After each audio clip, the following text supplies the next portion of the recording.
So the Frenches, Benjamin French and Molly French was killed. It was a long article, and there was a lot of details to the article, and I don't know where all the details had come from, especially since none of the perpetrators had been caught. We don't get to hear what the victims who died, what their testimonies were, what they would have said about the thing, and they followed the hangmen like sheep to the slaughter. So they did exactly what they were told, and then they fucking died.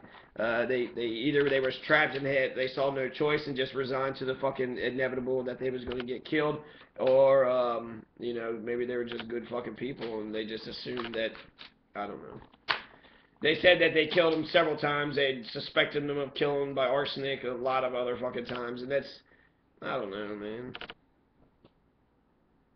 Just because you buy arsenic, that doesn't mean that you murdered somebody. And they said that, he did, but then he said that he lied. He put it in his father's place, and his father fucking said, oh, no, he had nothing to do with it. And so, I don't know. Motherfuckers could be making you say shit when you don't even fucking believe it.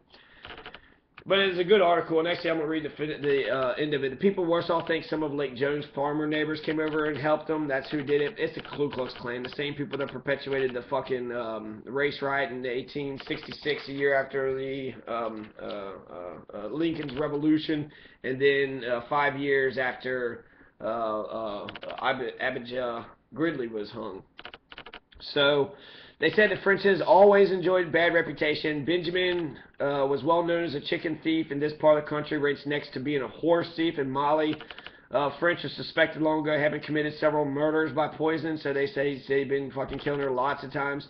She's kind of looked upon as kind of a black Borgia, and especially the killing of her husband Boaz, who died 5 years under symptoms very similar connected with the old man Lake's death, was laid upon her shoulders. Of course, all these are suspicions, are not sustained by proven facts, but are mere talk.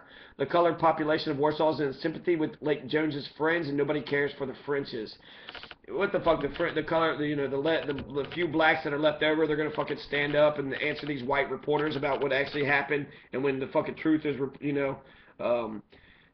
Willis Russell out of Owen County, he just asked some guy for a horse or asked him for directions and shit, and the Ku Klux Klan murdered him. So if they find out that you're helping somebody else or you're telling the truth, you'll get the shit too.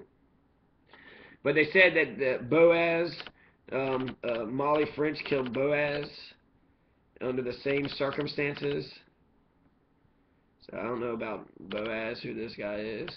And the colored population said they were in sympathy with Lake Jones's friends who murdered him, right? Even the father of the executed man has nothing to say to defend his son. He hardly deplores his horrible fate. Undertaker Toffee could not get a single colored man to help him dig the graves for the Frenches. So the fucking dad didn't even get, David French didn't give a shit. And the Undertaker couldn't get any of the black folks to help them dig a grave. So I guess they want nothing to do with it. I just don't want to be connected with it. I don't even want to help. I don't even care. So Old Lake is praised by everyone. They speak in him as being the best nigger in the country. So that's...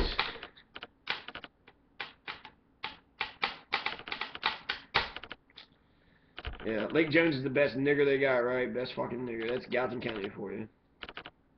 He was formerly owned by a Mr. Howard, who served him so faithfully that sons of Mr. Howard even offered to bury the old Uncle Lake upon their family burial ground near the homestead, the old homestead of the Howards. Mr. Howard also paid all the expenses of the interment of Lake's body. So the guy who actually found this writes this: I first found the story of the lynching of the Frenches for murder of Lake Jones on eBay. Somebody was selling a copy of the St. Louis Globe for $150 or more. They said it had a story reprinted from the Cincinnati Enquirer of a Warsaw lynching. I wasn't going to pay $150, but they listed the date of the story, so he went to the Cincinnati Library, read the Enquirer, and then he found the story. At the end of the story, it says Lake Jones had in the days of slavery been owned by Howard, and the Howards agreed to put him in the family cemetery. Well, to this author, it rings a bell because he's got relatives from Gallatin County named Howard. His mother's father, William Pryor Couch of Glencoe, my mother's father's mother was a Howard. So William Pryor Crotch William Pryor Crotch, his mother, was a Howard, and then her mother was a Jones. So did Lake Jones originally belong to my ancestors? And yes, he said that he found him in the census living with the Howards, his Howards, in 1870. And then an unnamed slave of his age is with them in the 1840 census.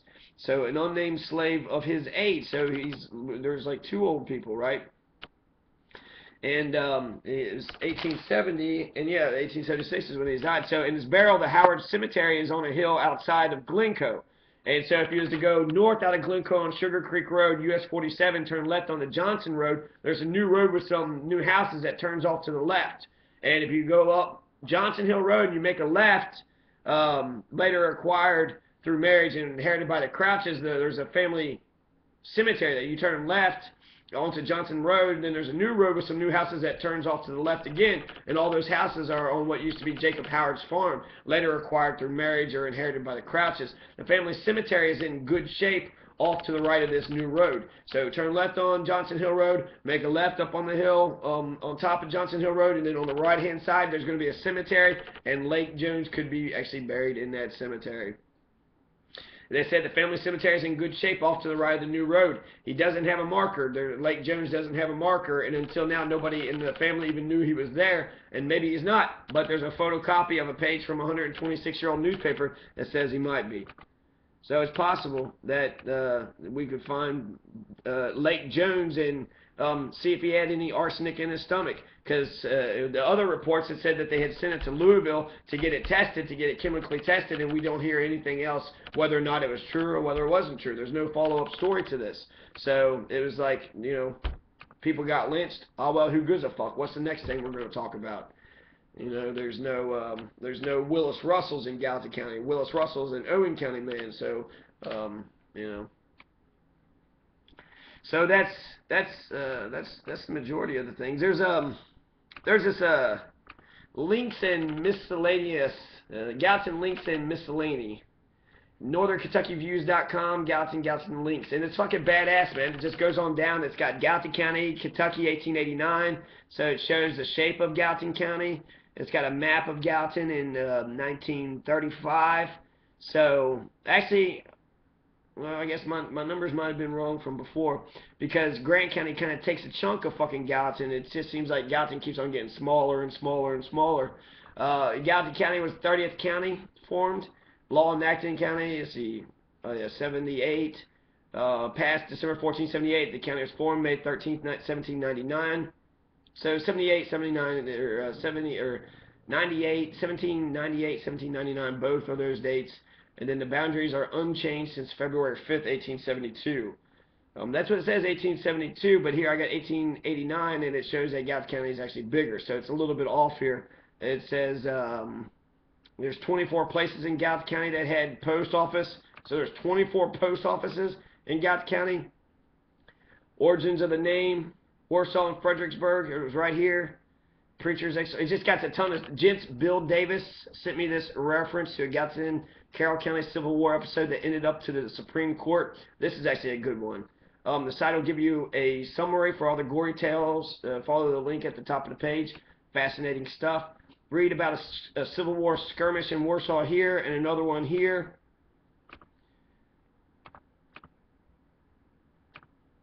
So here's a skirmish, a Civil War, September 26, 1861. This night, a party of about 50 mounted rebels rode into Warsaw and broke into a building in which there were some stored arms belonging to the state and carried them off. So the Union had Warsaw under lockdown, but you got the rebels coming in September 1861.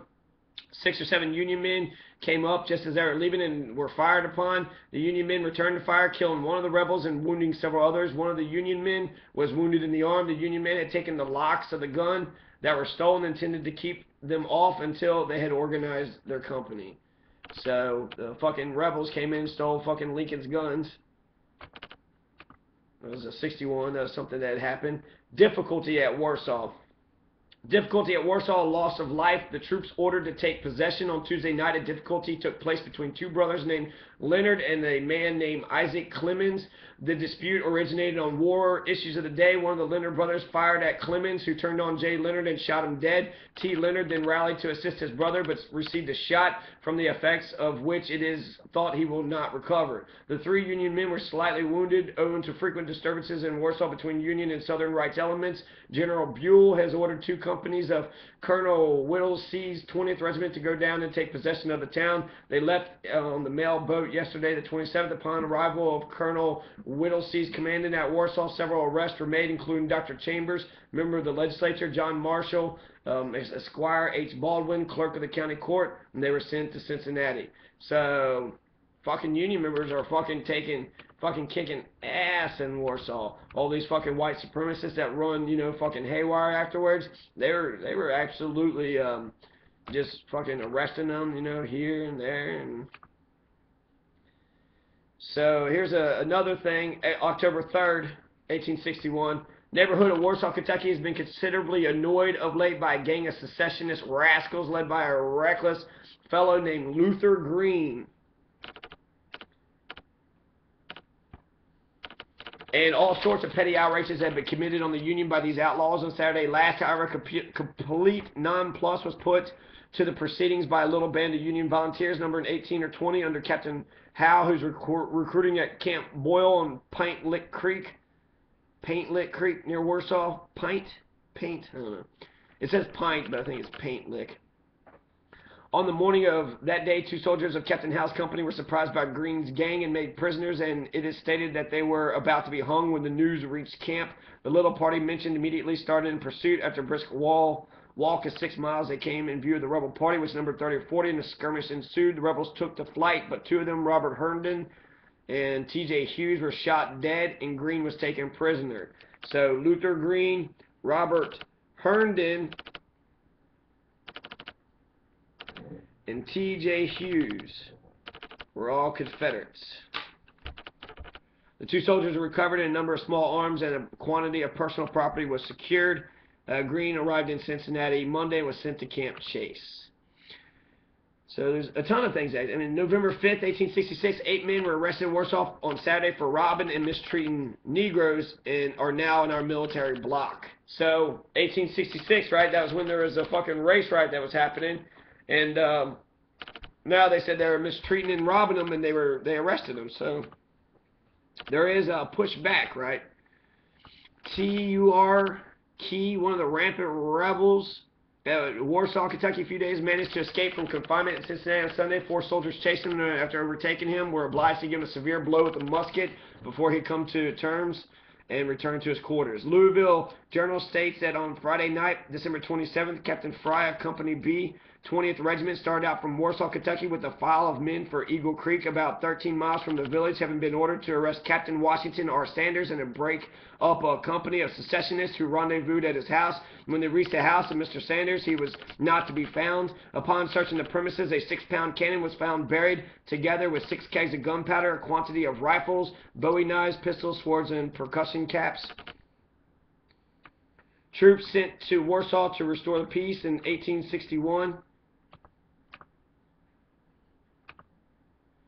Steamboat Superior arrived here yesterday from Louisville. Learned that an affray took place in Warsaw on Tuesday last between a number of men engaged in a political dispute. The brothers named J.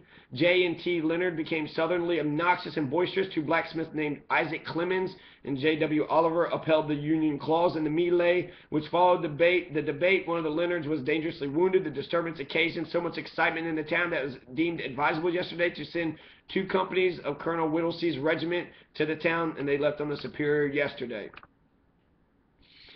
A false arrest case from the Civil War, or of its terms, the War of the Rebellion. The steamer General Buell was detained at Ghent in Warsaw by the Confederate Home Guard in 1866. The Warsaw Independent on May 21st, 1904, reprinted the resolutions that resulted from the meetings between the citizens of Warsaw and Florence, Indiana at the beginning of the Civil War to perpetuate the present fraternal feeling existing between the people of the places aforesaid, to protect themselves and each other and their property from violence and destruction by mobs and evil disposed persons coming from what section they may. So, okay, that's kind of cool. The Florence, Indiana, and Warsaw said just made a pact that you protect me, I'll protect you. Scratch my back, you protect mine. Don't matter if Confederates or fucking Union people come here, we're gonna protect each other. We got each other's back. So much shit, actually. So much shit on this fucking website. There's a couple more stories. I'm gonna keep on reading. I like this. I'm learning a lot by doing this. And partially this is all just for my education. When you take something and make it yours, it becomes a part of you, right?